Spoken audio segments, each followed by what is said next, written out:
all, I want to thank you all for coming to the Trinity Class 1973 Town Hall, because that's in essence what we're going to be doing today. We're going to be talking about our experience as members of the first co-ed class, and then we're going to be opening it up to you all. I'll start with a couple of fun facts that I think will be useful for everybody to know, and then each of us will give a short summary of what we've experienced over the last 50 years, and it will be. I want this to be an interactive discussion, and you can ask us questions.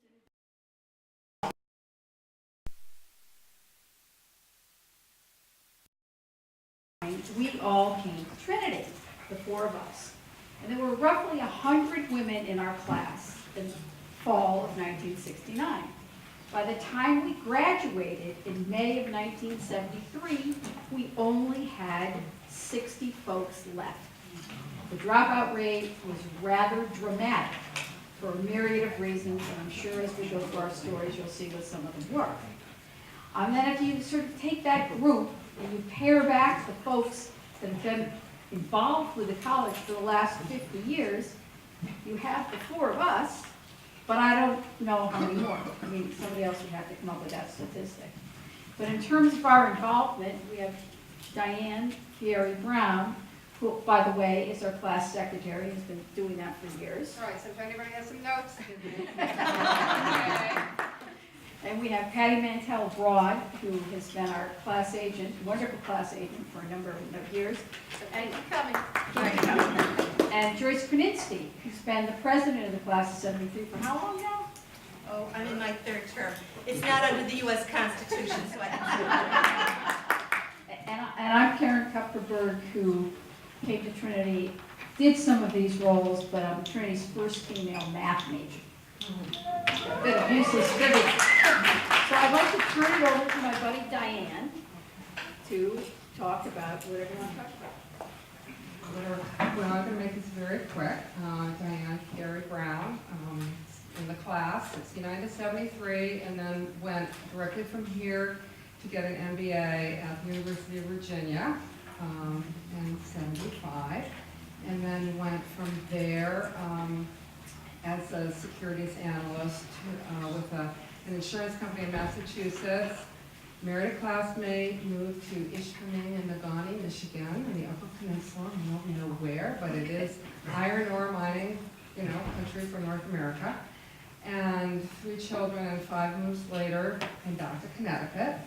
And over the next 20 years, just raised children and was I spent a lot of time on boards as board members and chairs for institutions in the areas I'm interested in, education and institutions serving the needs of intellectually and physically disabled people.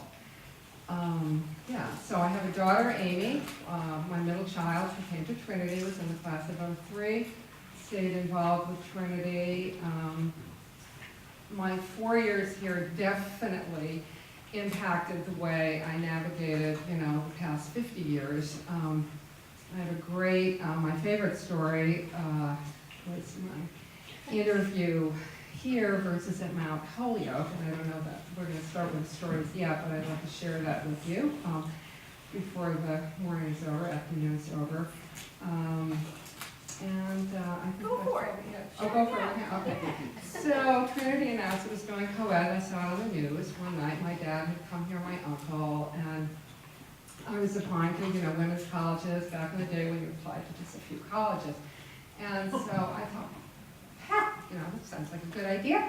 And so I interviewed here, and I don't remember the interview at all. I don't remember anything that happened. But, it looked good. And then I went to Mount Holyoke, and I don't mean to pick on Mount Holyoke because it's a great college. But these were years of a lot of change going on, very quickly. And this was a change in education. And I just remember sitting in what felt like an increasingly small and shrinking room with an admissions officer at Mount Holyoke, and she asked me questions and I answered, and then she started talking, and so everything, every sentence she said began with the phrase, "A Mount Holyoke woman," "A Mount Holyoke woman," and it just went on, and it was like the room was getting smaller, and all the oxygen was going out of the room, and I was just like, whoa, you know, I don't know if I'm that person, and could not wait to leave. But then when I decided to come to Trinity, I got a postcard from Mount Holyoke, well, where are you going? And Trinity, you know, because I sort of felt as opposed to a place where it's already been predetermined, you know, kind of how I'm going to be when I leave. There was no such thing as a Trinity woman, and it was, you know, I didn't think I needed to. So anyway, I remember that like it was yesterday, something I've never forgotten. So, and, you know, the 4 years here were also very interesting because going from this to, I mean, it was very kind of unformed, you know, and nobody really knew, nor did it appear that anybody had really thought about it, you know, very much like, maybe we should change something before women get it. Well, let's see how it goes, you know. So it kind of evolved, but then when I went for an MBA down at UVA, you know, it was kind of the same thing, but I'd already been through it for 4 years. So, and then when I went to, you know, an insurance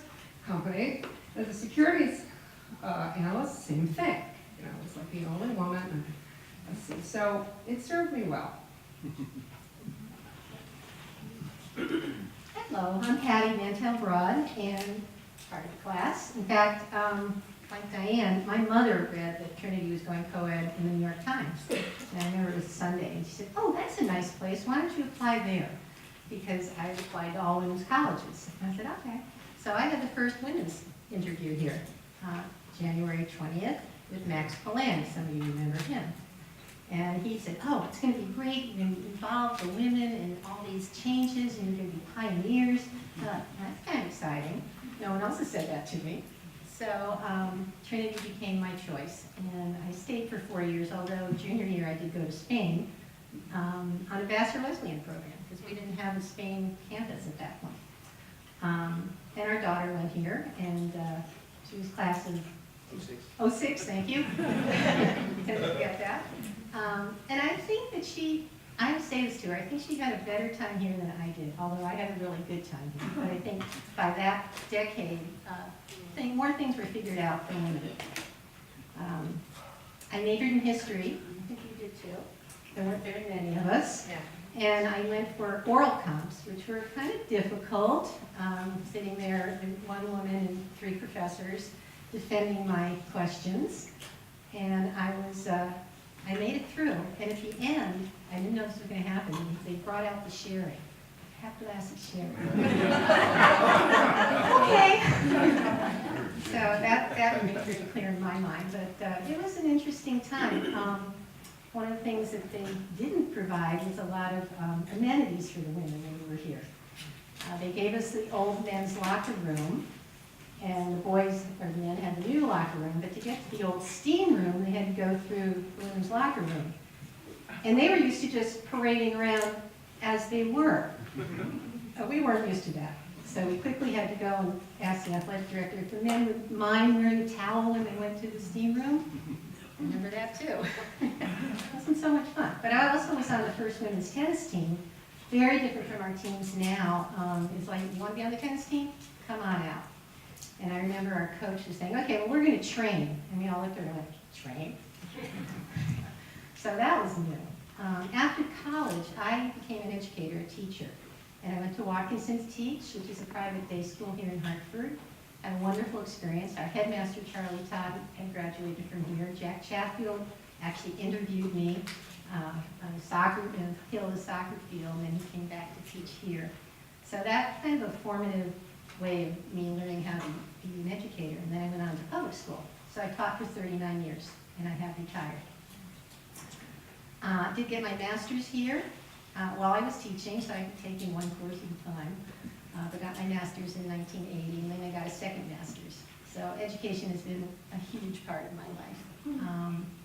Now that I am retired, I'm sitting on a board at Hartford Stage Company, and I learned how to be a guide at Hillstead Museum, and doing lots of other things. So I'm going to pass it on to Joyce. Thanks. as Patty mentioned, I was a history major as well, but I took the written comps. So I didn't get the sharing. I didn't know there was an option. In those days, I actually drank sharing. I have a vague recollection of being interviewed here by Howie, and what drew me was, I'm a Connecticut native, like some of the rest of us in our class and other people in the room. So I heard the announcement, and I remember seeing it in the Hartford Courant. If I recall, it was a banner headline. And I was at a small public high school where there was this little group of 9 of us nerds that were all the AP, and we were just like treated as sort of lab rats, actually, in some ways, but we just kept going along with it. Nevertheless, 2 of the gentlemen, boys in my class had applied here, one of whom I had quite the crush on. And I thought, oh, this is just, this is karma, we're gonna go to Trinity together. So I applied, and I came for the interview, and everything was just stunning, and don't accept any place else until you call me first, if you hear from anyone. So things proceeded in that direction, and I ended up getting in, and I called Howie, and he said, don't do anything until I call you back tomorrow, and they both got rejected.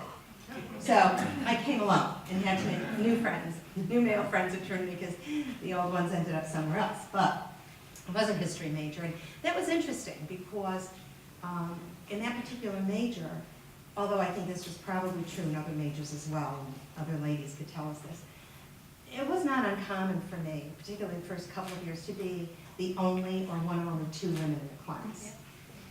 And so, at first this was a little shock, actually, that someone was not recognizing my intellect. It's like, seriously? I just came out of someplace where they thought we were the cat's pajamas. But you just have to learn to speak up and deal with it. And subsequently, actually, I will tell you one funny story from here. I saw my mother, she's 92 years old, has her wits all about her, reads 3 newspapers a day. If there's anything you don't know that's happening in the world, I'll give you her phone number, check it out. And she remembers coming to Parents' Weekend. And she told me this yesterday again. She remembers coming to Parents' Weekend, and we sat down, my father, my mother, and I, across from a couple and their son, who were from Bristol, Connecticut. Okay. And his son was apparently a sophomore. Anyway, he was lamenting that Trinity had admitted women because we were going to degrade the school. And he wished his son was still at an all-male institution. And my mother looked at this man in the eye and said, perhaps you should have sent him to a seminary. So that may give you a little flavor of where I come from as well, by the way. But subsequently, I too became an educator like Patty. I taught for 30 years, then became a realtor. The other part of my life has really been my avocation. And I think part of that stems from Trinity. I have been involved politically, followed my dad into that, since shortly after I graduated from Trinity. And actually, whether it was trying to organize and unionize teachers, or whether it was my involvement in politics, an enormous carryover from Trinity was the fact that it was not uncommon for me to be one of only 1 or 2 women, or in the minority opinion. And it took me a long time to realize that subconsciously I didn't care, because as Diane made reference, we've already survived that for 4 years. And so now, I ended up being the youngest person elected at the time to the Democratic State Central Committee. So I was elected and brought the average age down to 76. That's how bad it was. So what I quickly realized was, actually at first, I spent the first several months, they thought I was there on my father's proxy. So first I had to actually explain, no, I was elected just like you. And that's when I realized, you know what? I was elected just like you. You can't grade me. So you're not one of the professors at Trinity who didn't want a woman in the history department, okay? And I realized that was part of the training that just was subconscious here, is that I was not afraid to be the only person advocating for something. I was not afraid to sit at a table, whether it was with the unions or politics, and being one of only 1 or 2 women. And the last thing that I'll share with you is, until the Women's Leadership Council here, I never joined a women's organization in all those years. Because we had one, I recall, freshman year, that I don't remember the name of, that was remarkably ineffectual. And See? And what I subconsciously came away with was the impression, whether it was correct or not, was that the point of any women's group was to marginalize us. You know, go home and bake cookies, why don't you? Oh, why don't you guys make signs for this, or whatever. And I thought, if I may borrow a phrase, I wanted to be in the room where it happens. Okay, we're borrowing that phrase from somebody from Wesleyan, but we're not going to say it. So it really was never until, as I say, the Women's Leadership Council, I always thought, no, I'm going to sit at the table with the boys. I did it in college, I'll do it again. So anyway, I'm so happy. By the way, the people who signed up in the class of 73 aren't here yet. I think they're still looking for parking. Karen's turn. Thank you all for coming, by the way. Again, thanks for coming. As I said, I was the first female math major, and I had a different experience in class, because with math, you either get it or you don't. I did have some classes where they used to ask me, what is the female point of view of a particular story, which was difficult, because inevitably it was the same view as the person who spoke just for me, who happened to be male. So it was tough taking on the responsibility of your entire gender. So I applaud you guys. Thank you, Karen. So, but, you know, with math, you either get it or you don't. So in my case, my husband Len was also in the math department and physics. He's a retired rocket scientist for real. And the reason I say that is my daughter also went here as an economics major in 2007. She's a marketing executive at a Moon Day Pioneer. But people used to ask her, well, what do your parents do? And she said, well, whatever position I happen to have, corporate controller, blah, blah, blah, blah, blah, she would tell folks about me, and then she'd tell folks her father was a rocket scientist. They said, oh, no, that can't be. So she coined the phrase, yes, he's a rocket scientist for real. She even got him a shirt that he still wears today. It says that. It's gotten a lot of laughs, as it should. But 44 years ago, I was working on Wall Street as a securities analyst for E.F. Hutton. Like Diane, I went to business school right after Trinity. I went to Wharton, studied investments, finance, went to work on the street when there were no women. There were next to no women. It was kind of a trip, actually. And I was the ripe old age of 23, so yes, I'm 67. But, you know, Trinity prepared me well because I was so used to being like the only female in a class or the only blah, blah, blah, blah, blah. And in this case, I'm like kind of short, and I'm not statuesque, and I'm not intimidating. When you think of a lot of the Wall Street crowd, you think of these guys that are pretty tall and brusque, command attention, like punching their fists in the air or whatever it happens to be. And I'm just deep. But whenever I talked and tried to articulate what a particular issue was and how you proved something or didn't prove anything, then folks paid attention. And that had been true throughout my career. I stayed in the business world. I stayed on Wall Street until I married Len and moved to upstate New York and worked for Xerox. And I spent 4 decades in corporate America in senior executive positions, mostly finance, some operational. And toward the end of my career, I got involved in lots of boards of directors, and I do mean lots. And they were for-profit and non-profit. And some of them note were, I spent 17 years on the board of Fiduciary Trust Company in downtown Boston, which is a private wealth management firm.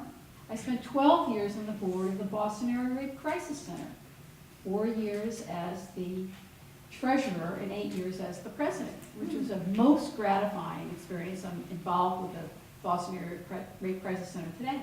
But I also knew, as a leader, you needed to lead and give opportunities to other folks. So in 2014, I stepped off the board. The executive director wanted me to still come to the board meetings. He said, I really can't, because people have been deferring to me for 12 years. It'll crush the new person. I need to go. We're very good friends. I'm going to see her Saturday at the fundraiser for the Boston Area Rape Crisis Center. And I did spend 12 years on the Board of Fellows at Trinity in 2 different 6-year tranches. I won't go into the details of that. But I did try for a long time to tell them the one way to get rid of the party tag for the school was to bring in more math and science students. And I did that for well over 20 years. Well over 20 years. The last day I was at Board of Fellows meeting, suddenly there's this new acronym, STEM. I mean, really, that's a no-brainer. But if they'd listened to me 20 or 25 years ahead of time, we wouldn't be having a discussion back then. And that was, I think, was one of the difficulties of being the first of whatever. You had to get the audience's attention, and you just had to be bloody persistent. You just can't give up. And so I got off, about 6 years ago, so I got off most of the boards that I'm on. And I did that because I wanted to spend more time with my grandchildren. My daughter was having children. I know how hard it is as a two-career couple to migrate your way or navigate your way through the business world. So my husband and I became her backup nanny. And we've had a wonderful experience doing that. And from my perspective, that was one of the best career decisions I ever made. Last night, we were at the first T-ball game of the season. My grandson and granddaughter were on the same team. And I don't know if you've ever been to T-ball with the little kids. Somebody hits the ball, everybody runs to the ball. And if you get it, some folks know how to throw, some don't. Nobody knows how to run the bases. Again, the first game of the season. It's hysterical. So you're always put in a great mood. So at the end, you know, I've done the cycle on the side, but being a backup nanny is the best. Now I'd like to throw it over to the audience for any comments, questions. Sarah? Hi, my name is Sarah Lake, and I was also in the first class of women. And I was submitting this to the archives.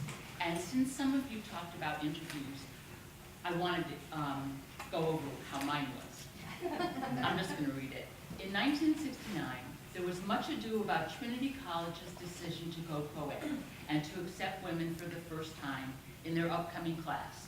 I was graduating high school that year and thought that to be amongst this first class with female students would be exciting. So I applied and was granted an interview. Like all applicants, I was nervous for this interview. I sat in the admissions department waiting to be called and was soon greeted by a pleasant man who called me into his office. He began with a few pleasantries and questions which were typical of the other admissions interviews that I had previously. Then, the officer stopped with the regular questions and next asked me, "Don't you think the temperature in here is a little warm?" Not wanting to be contrary, I agreed that it was. He then said, "Would you do me a favor and open the window?" I answered, "Sure." I then got up to open the window. It seemed a little stuck, and I exerted a bit more energy trying to open it. It did not budge. I tried with all my might, and the window remained tightly closed. This admissions interviewer then got very irate with me. He said, "You want to come to this all-male college and cannot even open a window?" I was upset by this, looked closer to the window frame. It had been nailed shut. Then he told me that he was very against the decision for the college to accept women and thought females had no place at Trinity. Of course, I was angry. I then just got up and said goodbye and left, no longer interested at all in coming to Trinity. Later, I thought about how inappropriate this man acted and decided to write a letter describing my experience to the director of admissions, who at this time was Howie Muir. I told him that the staff members who had this man's attitude, Trinity College was definitely not ready to go co-ed. I believe I made a few more suggestions. I promptly received a letter back from Mr. Muir. He, of course, was very sorry for this interview experience and had heard this was happening. But more importantly, he was forthright in admitting that the faculty, administrators, and trustees were not at all unanimous in this decision to accept women. He then asked that I reconsider attending Trinity, stating that he thought I was exactly the type of woman he would like to see in Trinity's first class, co-ed class. I still was not sure. But Trinity gave me the greatest scholarship of anywhere I applied, which I needed to attend college, so I decided to enroll. There were bumps along the way for those early years of women at Trinity, but I did receive a wonderful liberal arts education, which has certainly enhanced my life until this day.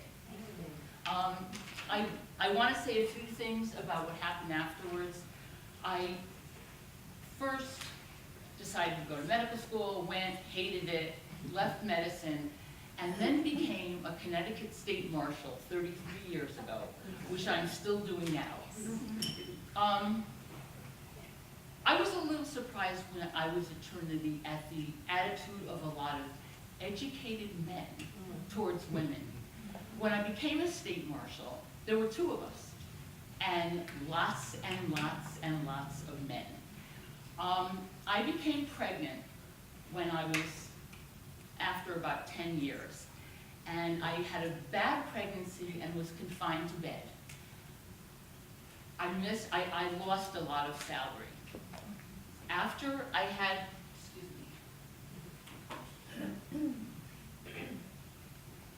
at the end of my pregnancy, right before I had the baby, a group of big Connecticut male state marshals came over to the house and presented me with a diaper bag.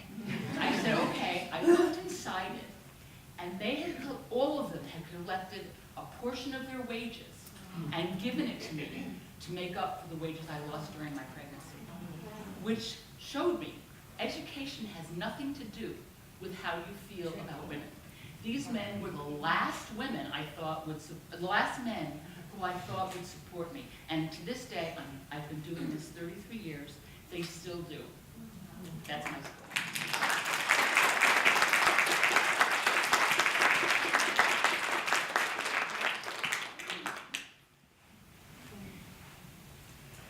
Cindy, Susie, Jocelyn, Come on, Marcy, guys. Janice, you guys. How about some of the gentlemen, don't you? Oh, Len. Oh, wait, Professor Len, we're going to defer to Dr. Curran first. That's okay. I just thought you might be interested that, of course, some of you have been in my class, and in one case, in Phi Xi, I was in the hospital in a cold January morning, 1969. Our second daughter had just been born. I didn't know until I had to go back to the house to see that the babysitter had stayed overnight, had our first daughter under control. I then dropped into a Friendly's, grabbed a quick breakfast, opened up the newspaper, and it said, Trinity has gone co-educational, admitted women. I went back to the hospital. I'll never forget it, although my wife was not quite ready for this. I said, wouldn't it be nice if our daughter Colleen graduated from Trinity? She looked at me and said, uh-huh. She was in the class of 1992.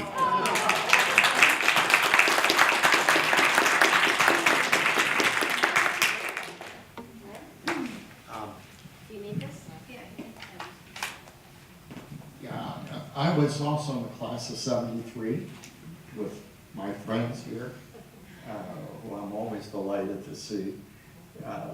My brother Josh and I came here as freshmen. Trinity was not our first choice. In fact, the 2 of us really wanted to go to a coeducational institution, but Trinity was one of our safety schools, as they used to say, and we didn't get into our first 4 choices. Even though our teachers and advisors had been telling us we could write our own ticket anywhere. But, you know, for whatever reason, we ended up here. And we got a mailing from the college, I think in June, before we were going to enter, you know, giving us details about the dormitories and when orientation was going to be. And there was a note in there that said, oh, by the way, we just admitted 100 women to your incoming class as well. And we looked at each other and said, great. You know, unfortunately, the attitudes of some of the upperclassmen, and unfortunately they were quite vocal, were not ideal.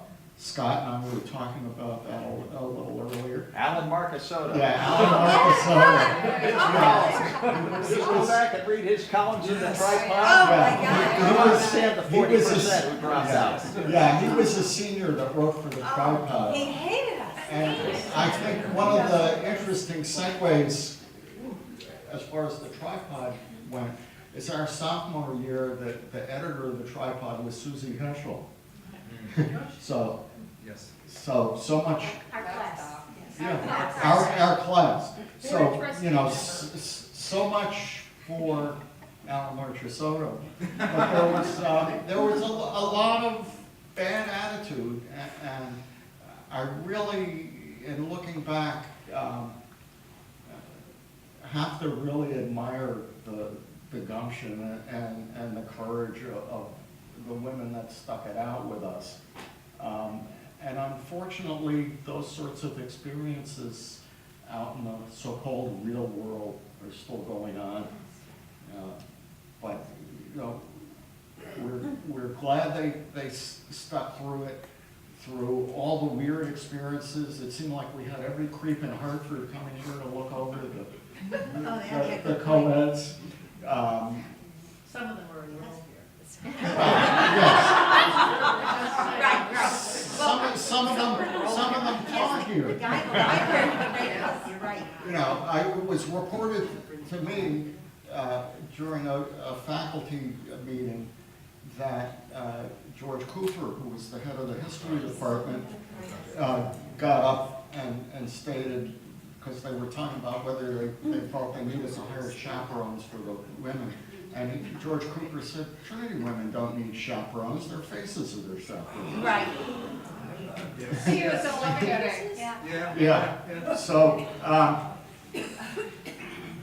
Yeah. you know, I admire all of you and congratulate you for sticking to it, and Glenn, can I Yeah. say something? Yeah. Yes. And while you're grabbing that, but at the same time, I mean, the guys in our class were great, really, really great to a Yeah. person. But I kind of actually learned to, you know, the guys that preceded us applied to a men's college, the small liberal arts men's college, and I'm sure nobody asked them if they wanted it to go co-ed. So, as difficult as it was for us, I think it was probably harder for them, especially those that weren't, you know, excited about this happening. And because there were actually traditions, and I've just learned that the school had, like, not that they sound like that much fun, but there were beanies, you know, the freshman beanies. There was some kind of a Throwing football all the game. furniture out of We- your we room did- onto the long walk. we did that our freshman year, the American football game with a We did? 12-foot diameter, not everybody showed up for it. Yeah, well, no.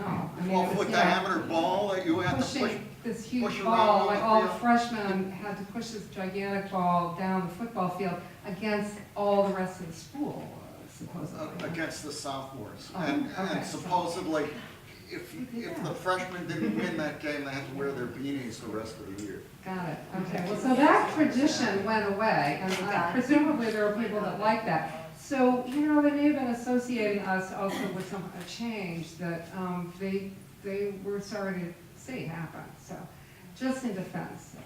And yet what I would point out, and I've pointed out over the years, when people have said to me, "So what class did you graduate with?" And it has not been uncommon for me to say the only one that matters. And I will maintain that, because whether or not someone like Scott, you just gave us like PTSD bringing up his name, whether or not Marchisotto wanted us here, and the rest of the people like him, or faculty, the reality is the reason this college thrived was because it went coeducational. And it got in on the ground floor of coeducation. Because if you were to look, schools that did not make that move did the slow slip slide into mediocrity. And schools that waited too late never achieved. And, you know, while many of us in this room may still have goals for the college to succeed and thrive and keep working toward goals, the reality of why we're here today, as successful as we are, is because this school went coeducational and went in on the ground floor. You know, So, Can I tag on to that? I wish you would. Okay, I was, And Jean, you have your Yeah, I hand up just have next. a quick addition to that, but yeah, go Okay. ahead. a few months ago, I was talking to Jack Waggett, who was here in administration and is a faculty, student. And he was very fond of our first class. He's told me quite often that the women raised the bar, that they had such a wonderful choice of women from whom to select, that we really brought the bar up. So he was very impressed, and having been a member of an older class, all male, went through 4 years of all male here, he was very happy to have us women here. On the other hand, there were some professors who would look at you in class and say, why are you here? What are you offering this class? You know, you're taking up the space from a boy or from a man. And that was kind of surprising. On my third hand, George Cooper ended up being one of my advisors for my graduate thesis, and I worked with him very well. So he came around a little bit, not just because of me, I'm going to say that first of all. But he did come to appreciate that women had a lot to contribute. So I owe a lot to the history department in that sense, that they really helped me speak up, form critical thinking, and learn how to write. And so I appreciated all of that. Just a minor point, and that was our class also, I got one's plenty for me. Our class also included 40 African-American students. So not only who joined the other 8 African-American students on the campus. And I would say that was equally important in terms of making Trinity a better place.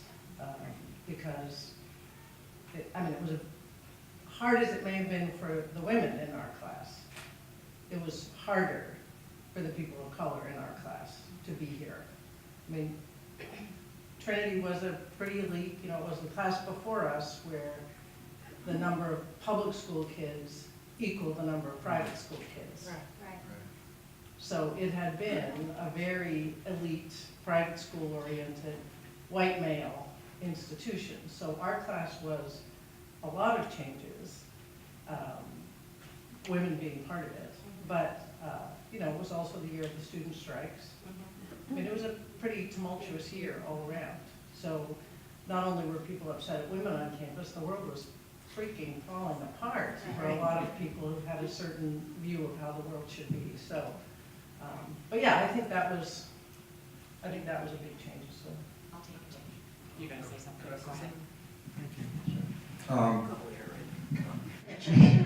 I can't help it, I'm a man, I'm up front, yeah. Jean brought up something really interesting, that I wanted to talk about a little more. I went to public school in West Hartford, where I grew up, and the first year especially here was totally bizarre, because I was used to 50-50, girls talking in class, girls being smart, girls doing everything that we did. And so, this was like a step back. But they did persevere. I hadn't thought of Alan Marchessault in a long time. But that's the kind of that was going on. And I think it has to be acknowledged. The second thing, which no one's talked about, is that because it's so much more part of our lives now, and it's out, so to speak, is that I think there were a lot of closeted gay people here back then. And They weren't happy with it. they weren't happy. Maybe they, as you said, they wanted a different experience. But getting out of the closet has changed our society for the better. Let's put it that way. And that's really it. The other thing, gotta say one more thing, and I think this is for everybody in my class. 50 years ago, at this time, we were all getting our letters. And That's true. some of them were yes, some of them were no. 50 years ago. I can't believe it. I just can't believe it. Yeah, isn't it only 20 years? Yeah. Thank you. There you go. Thank you. I was wanting to speak about the women's schools versus men's schools, and I think that this is something, if you're younger, you have absolutely no idea. So when I was a transfer student, lovingly accepted into the class when I arrived as a sophomore. I was also a history major with Patty and Janice. But when I applied to college as a senior in high school, I only looked at women's schools. To be very honest with you, my mom and dad had gone to single-sex schools. Older brother and sister, they had gone to single-sex schools. I actually did not know that there were schools that were not single-sex. Isn't that bizarre to think? So I did, and just as Erin said, I got to my first class. I looked around, gone to a public high school, had great, friends, did things as a big group, and thought, what have I done? It was within a week of arriving. I called my folks, and my parents said to me, you have to stay for the year, Jocelyn. So I said, okay, I'll stay for the year. And I literally went to like the college placement office and saw a brochure for Trinity on the table and said, that looks great, they just accepted women, I'll do that. And it was a joke within my family of what would happen to us when you hadn't even seen it. The other thing you have to understand is I'm a Northern New Yorker, so when you grew up in New York State, you'd earned a Regents Scholarship. So you could only use that scholarship in New York State. So you only looked at New York State schools to go to. And my father, I had to go out of New York State, and my brother said to my dad, this is the whole women's thing, Dad, you let me go out of state, you have to let her too. So I came during the summer before I was arriving, looked around and said, I can do this, and it was a great decision. But I think it's really important, you're talking about the societal changes that have happened, and this is one of them. The movement to men's schools and to coeducational schools. My sister was at Vassar at the time. Vassar did not coeducate as we did here, not nearly as successfully. Halfway through the process, they said they had to change their colors from pink and gray. They couldn't have pink for the boys. And at the point where they were deciding that it was going to be cranberry and gray, the women at Vassar said, what have we done? I'm not sure that Trinity ever did that. So anyway, I wanted to say that.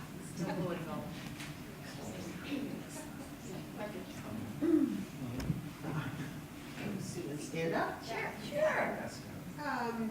So I wanted to talk about something that the women sitting at this table haven't addressed, and because they went into some of the traditional majors at Trinity. And I am an artist, and I came in, I really only came to Trinity because I had two older brothers that came here, and I had a cousin, the first cousin who came here, and I thought, that sounds good. But I didn't realize at the time that Trinity really was funneling men into pre-law, and pre-med, and business, and math, and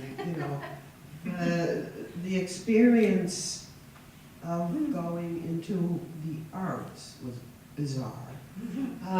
Because it was regarded as a, I won't even say second class program. I would say it was at the bottom of the barrel. They did not know that women might be interested in something other than what they had been doing. And at the time, I think that Cindy was also with me. 3 faculty? 2? And most of them were part-time. Right, I think there were 2 full-time faculty. Yes, one in art district, And one in studio. it was it was like a stepchild at the college. And, my brothers came in and they became doctors and a philosopher and the cousin became a doctor, and this was like, huh? So, I remember many stories about the faculty in the department being, puzzled by the women who really wanted to take the arts seriously. For the most part, the students who had taken the arts were taking it as an elective. So, it was something that was available. They could take a music class, they could take a painting class, but it wasn't regarded as a significant program in itself. And I remember very distinctly, I don't know if any of you remember Mahoney, who was the head of the art history program, and then there was, I think, Cooper. There was a Cooper who was in the painting department. But Mahoney was this amazingly proper man who was, always dressed to the T. He had, a suit on and all the time, and he was very distinguished. And I don't know, if you had any interaction with him, but I didn't know what he was doing in the art department because, you know, he called me into his office one day, I'm not quite sure why, but I went in and I was covered with paint, and he said, "Whatever is that on your clothes?" I said, "Paint." You know, that was the experience of being in the arts, but I think what happened when the women came was that they started to pay attention to the, you know, the interests of women, not while we were there, but certainly after.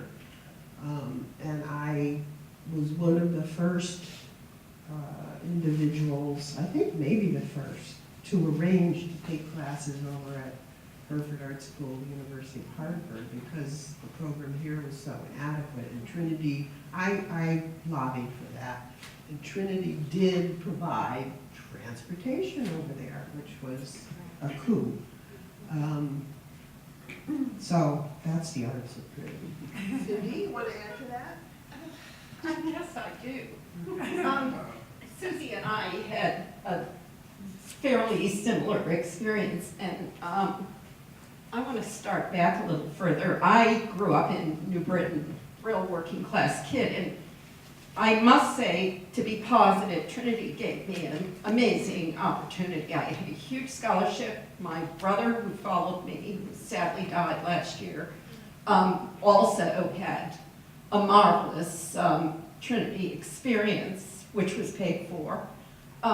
So I don't really like to trample upon Trinity, but this past summer, and I think 3 of the women are here, but several of us who were in the class of '73 gathered on my front porch in Glastonbury. We had some lunch together, and we were talking about how terribly dysfunctional the place was, and how it really colored our outlook of the place, and what a struggle it was to get through.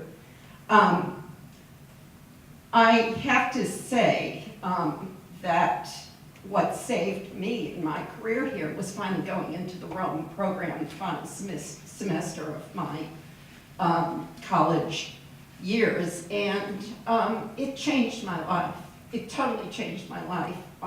It, first of all, opened the world up to me and got me away from here, which was a very unhappy place for me. And it opened up lots of doors in the arts for me. What I've done with my life is I've become a serial entrepreneur, starting my first book publishing company, art book publishing company, in 1982, which I still run, and traveled the world, married an Englishman, went into, started a company with him, and then have come back to Connecticut due to the illness of my husband, who has died in the past 9 years. And I've become very active as a board member in many not-for-profit organizations in Connecticut, and now write books for a living. You know, to repeat myself, I'm very grateful for the education I got here, but for many of us women, it was a very unhappy time. A place where I didn't feel I belonged at all. Thanks. Shoot, we were roommates once, and 100 years ago. Did I seem unhappy? Well, I'm not going to tell any tales out of school. I just wanted to bring up one other thing. I was talking to Jennifer Crooks Carpenter before we all got started, who's also 96, and said that she had an interesting experience with the fraternities here, that it was a time of turmoil for the fraternities. And a lot of them were trying to get women into the fraternities and getting thrown out of nationals, and it was the first time. And I said, not really, because Diane and I joined Theta Xi in our sophomore year. Me too. Okay. And then it closed. And then it closed. Well, Yeah, that's true. we joined the social members, but the nationals threw out TX, Theta Xi, and we thought that was totally unfair. But the guys there were very welcoming to us and enjoyed, I think, having us there. And We liked eating there because we didn't like eating at Manor Hall, which I now know is much better. But just to get back to that, I know that the fraternity story here has had sort of a roller coaster.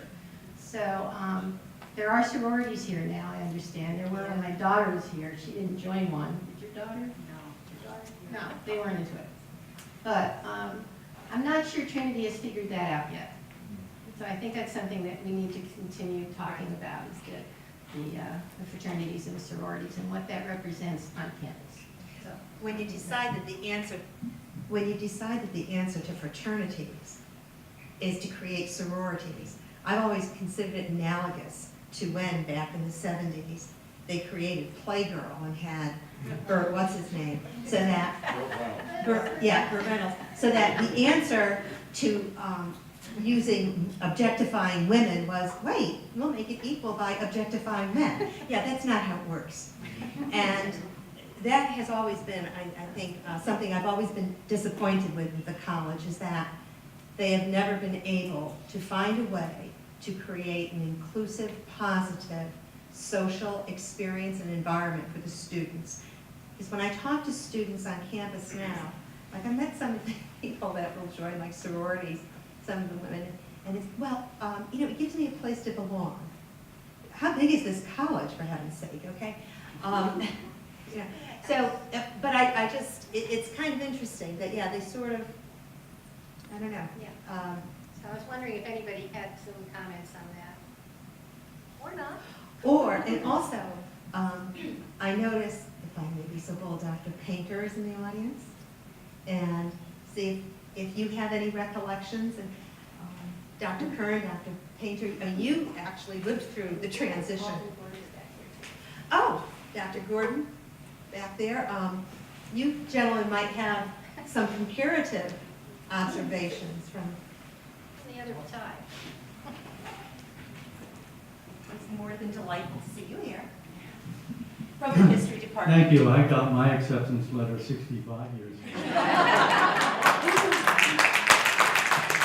I was a member of Theta Xi. I didn't know we were brothers. Family members.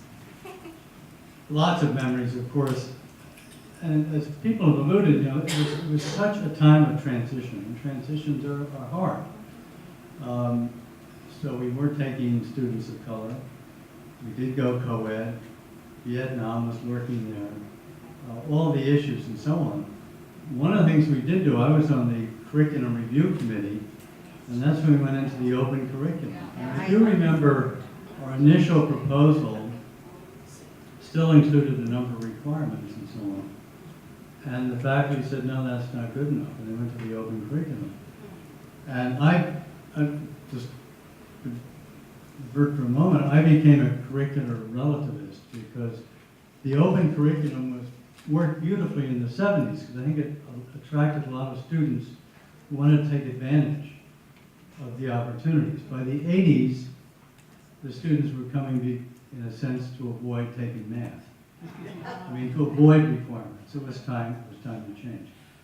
My basic recollection, because I was very much in favor of going co-ed, is what I hoped would happen.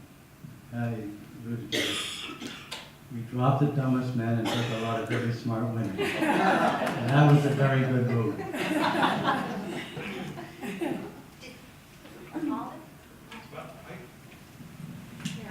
can add a few things.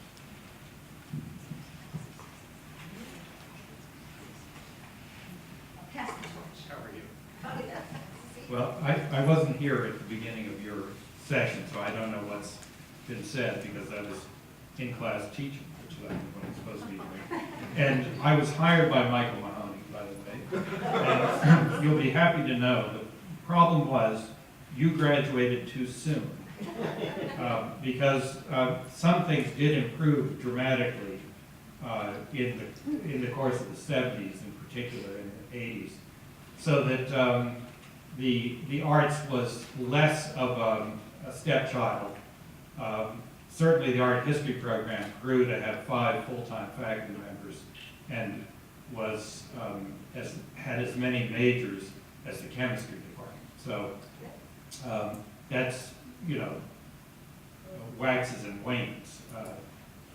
the thing I would sort of say, I don't know whether anybody gave credit to Ted Lockwood at the beginning of this, because of course the decision to go co-ed was taken in the 60s. And I was editor of the Tripod at the time that the debates were going on. And, you know, I'm a member of the class of 1969, and the class of 1969 was enthusiastically in favor of coeducation. We had had enough of road trips to other campuses. And it, of course, it dramatically changed the culture of the college. So I was an art history major in 1969. There were maybe 4 men who majored in it. At one point, there were 30 majors in art history, but you know, 80% of them are women. So the majors obviously serve the population of the college in different ways. I mean, I hope what's going to come out of your reunion is it'll galvanize you to do some things to keep improving the college. Our studio art facilities are still substandard. There is no paid transportation to take part in the consortium. And maybe there should be a new piece of sculpture on campus that you should commission to commemorate this. This campus is woefully deficient in public monuments. And there are many things that you could feel justifiably proud of. I know it's popular to bitch and moan about the past. Of course, we all do that. You know, I hope you'll also think that there are places where you can actually affect the future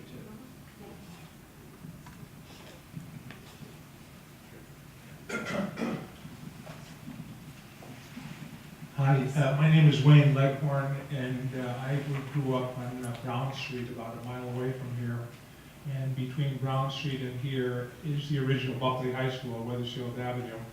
And so growing up, I knew all about Trinity, and Trinity would end up with some of the brightest and the best from Buckley all the time, and that was considered it. And now and then you get an Ivy League thing or whatever, but so I got my acceptance letter in 1966, but I had other ideas, so I wanted to go to another school first and get, well, can I ask a question? How many of you in here were either Phi Beta Kappa or had any of your children or relatives be Phi Beta Kappa? So I was one of the people that made the Phi Beta Kappas possible as the upper 99% without the lowest 1%. So I quickly went out and got a Phi Beta flunk out degree in another school. And then I came back to Trinity. I think my second class was 1972. And I can tell you that I spent more time at Trinity when I was at Buckley High School trying to crash Sigma Nu, frat house, and beer and all that, than I spent when I was here for my brief stint. And before the women came on board in 68 or 69, whatever that was, I was here when they came on board. Before they came on board, Trinity was a kind of a drab place. Now it's beautiful. Maybe it was beautiful then, I just couldn't see it. But it was drab. You had bad driveways, you had everything. You had old people, you had jerk guys. Guys are still just as much jerks now, because I've got a son and grandkids and all, as they were back then. But you would go to classes when there weren't any women in the class. You'd have a bunch of dumb jock guys or wonks or whatever answering the questions lethargically. Once the women got on board, I don't know what it was. You were all, you know, beautiful and smart and all that, and it tended to raise the bar quite a bit. Someone mentioned that. So in classes, whenever there were guys and women, the men or the guys or the boys, the students, males, were much more attentive and on top of their game than when the women weren't there. And so the whole ambiance of the place, to me, took on such a brighter color when women came on board. And I don't know that the men got any better, but they sure tried to be better after the women got on board. And a lot of the questions and points that you're making about bad experiences or good experiences at Trinity. That's not Trinity, that's mankind. And it always will be. And I don't know how much we're going to be able to change from what we started out as kids of Adam and Eve. But again, having a son who didn't get Phi Beta flunk out, thank God, and daughter, I talk to them and listen to them, and I still hang around campuses and go to various events. The issues are still the same. So it's trying to get along and make the world a better place and recognize that there's only one race, the human race. Right. And this business about men and women, I think we're all, if you get down to the T's and C's, we're all pretty much alike. You know, we got different plumbing and all that, but in terms of our wants and our needs and our brains, all of those are the same. So I guess I just wanted to say, I hoped I was going to be short of this, but that to me, the women were an absolute benefit coming in here. I saw it day one. I saw Trinity and hung around before. I saw Trinity and hung around after. And you women should be congratulated for being able to put up with that initiation schema and for staying in here and helping us guys try to become more civilized. Thank you. Who wants this before I swallow?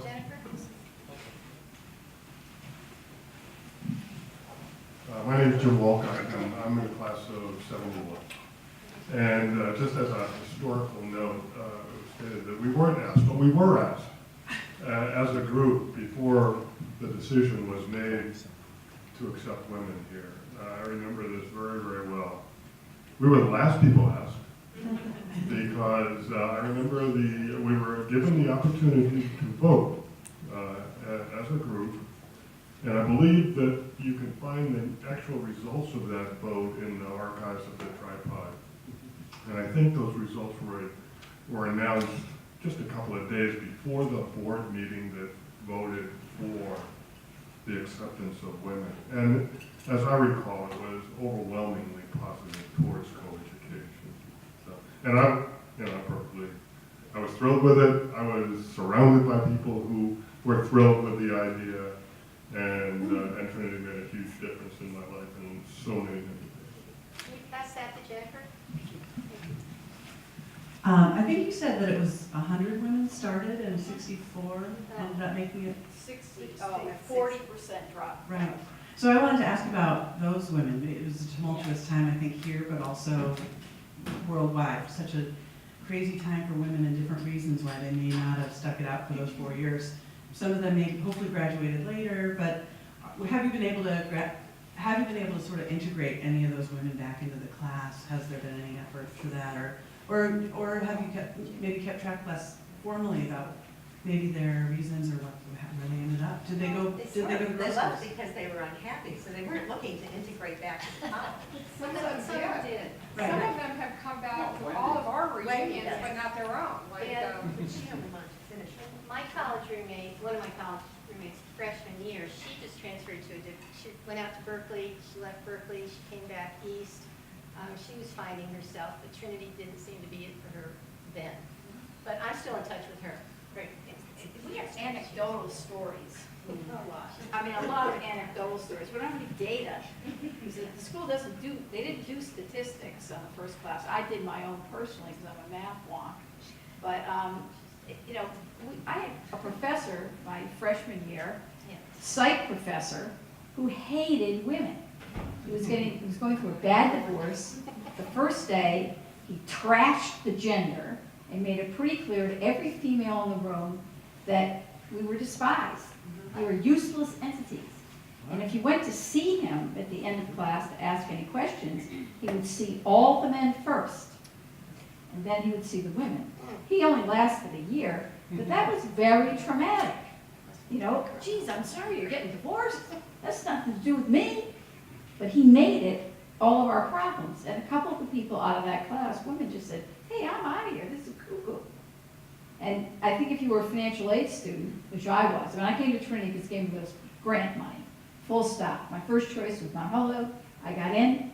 I don't know why I went and applied there, but that's another story. And, I'm glad I came here retrospectively, but there were so many crazy stories. That's probably the most egregious one I have. He just hated us. He hated his wife. Oops. Thank you. just like to add that because of all of this turmoil, the women in this class formed, I think, quite a bond. Oh, absolutely. And, very close bond. And, I have my closest friends from, in the whole world are from Trinity. And so I think that was a positive outcome. Absolutely, absolutely. To circle back to what Diane alluded to earlier, with the Mount Holyoke woman. Yeah, did you have the same experience, Oh. or did the same Yeah. gal interview you? Oh. Holyoke woman, da, da, da. I didn't have the same, You well, wouldn't I remember was that. going as a financial aid person, so I had to talk, like when I came to Trinity, I talked to Jack Waggett, and I was financially independent. I had no parental support, emotional or financial. So I just, you want to see how I came up with a balance sheet? This is what I did, and that's what I did at Mount Holyoke. So I didn't get the Mount Holyoke woman thing. Milwaukee. But Yeah. speaking of Mount Holyoke, with the Mount Holyoke woman, and as you said, there was no Trinity woman. But I think that the bottom line, and I think the college needs to understand this, excuse me as well, that we became the Trinity woman. Those of us in that first class, we're it. We defined it because there was no definition. We represented it because there was no representation. And what we tolerated, whether we were unhappy and stayed or became, I was miserable the first few weeks. And then I found my friends and I found a home here. And regardless of how George Cooper may have felt from moment to moment about women, I loved the history department, even though Dr. Downs despised women, claimed he would drive all 15 of us out for the second semester, and I was the only one dumb enough to go back. So you can imagine how much he loved me. But we became that, so that if some admissions officer sits there now, if Angel Perez sits there now and says, well, the Trinity woman, it's because we created the parameters for Hope he that. doesn't do that. No, I hope he doesn't. Melissa, do I need to say something, or do people need to leave for class, or do I need to? You're just doing it right now, so if people need to leave for class. But before they leave, I want to make a couple of closing comments. Another fun fact is that we're all pushing 70. That's so fun. You call that fun fact? No, it is a fun fact, because if you think of us as 70-year-olds, or almost 70 years old, and you look at what we've done, it's amazing. As you say, we defined the Trinity women. I'm very proud of where I am, but I am pushing 70. And there are, challenges associated with that. And we did make a difference.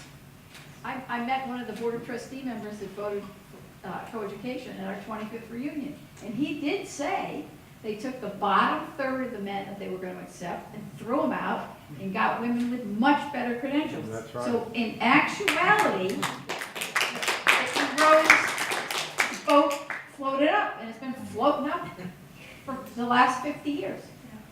So I want to thank everybody. We are going to continue this with the class of 73 and anybody else who wants to stay.